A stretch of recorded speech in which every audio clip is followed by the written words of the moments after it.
Sahabat baca berita. Akhirnya episode sinetron Sambo berakhir dengan penuh dramatis dan dengan tetesan uraian air mata dari simpatisan seorang jenderal.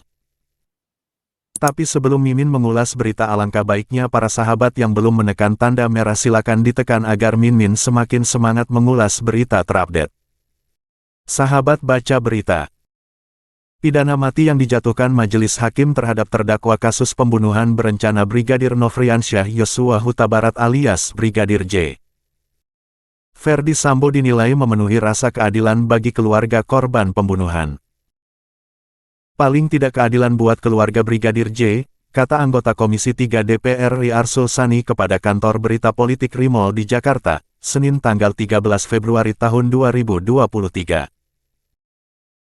Wakil Ketua MPR RI dari fraksi P3 ini menyebut, putusan Majelis Hakim PN Jakarta Selatan masih dalam kerangka pemidanaan untuk pembunuhan berencana fit pasal 340 KUHP.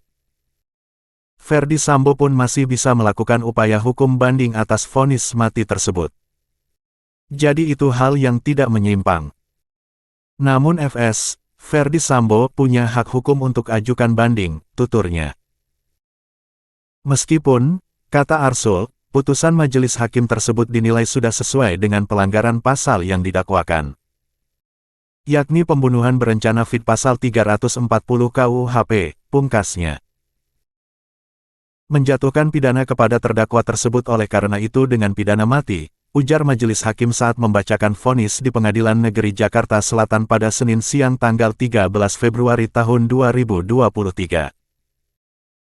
Majelis Hakim Pengadilan Negeri Jakarta Selatan menjatuhkan vonis mati terhadap terdakwa pembunuhan berencana Brigadir Yosua, Ferdy Sambo. Hakim menilai Ferdy Sambo terbukti secara sah melakukan perencanaan dalam merampas nyawa Brigadir dalam insiden Duren 3, Juli tahun 2022 lalu. Mengadili, menyatakan terdakwa Ferdy Sambo telah terbukti secara sah dan meyakinkan bersalah melakukan tindak pidana. Turut serta melakukan pembunuhan berencana dan tanpa hak melakukan tindakan yang berakibat sistem elektronik tidak bekerja sebagaimana mestinya yang dilakukan secara bersama-sama. Ucap Hakim Wahyu Iman Santoso. Menjatuhkan pidana kepada terdakwa tersebut oleh karena itu dengan pidana mati. Menilik Breaking News Kompas TV, Ferdy Sambo yang berdiri pun dipersilakan duduk oleh Hakim Ketua. Dia tampak tenang dan diam, tangannya mengatup dan kepalanya tetap tegak. Mantan Kadif Propam Polri itu sempat menggerakkan kakinya, tetapi tetap fokus mendengarkan pernyataan dari hakim. Tatapan matanya pun tampak tajam. Setelah sidang dinyatakan ditutup, Ferdy Sambo langsung berjalan ke arah tim penasehat hukumnya dan tampak melakukan percakapan singkat.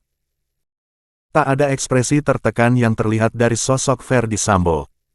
Tak lama kemudian, Sambo meninggalkan ruang sidang. Dia bungkam saat dicecar pertanyaan oleh awak media sembari mengenakan rompi tahanannya. Vonis Ferdy Sambo yang dijatuhkan oleh hakim ini lebih tinggi dari tuntutan jaksa yang menuntut dengan hukuman seumur hidup. Putusan hakim ini menguatkan tuntutan jaksa yang dibacakan pada tanggal 17 Januari tahun 2023 lalu, di mana jaksa menilai tidak ada pertimbangan yang meringankan bagi Ferdy Sambo. Semoga keadilan untuk semua bisa terlaksana. Wassalam, jangan lupa tersenyum.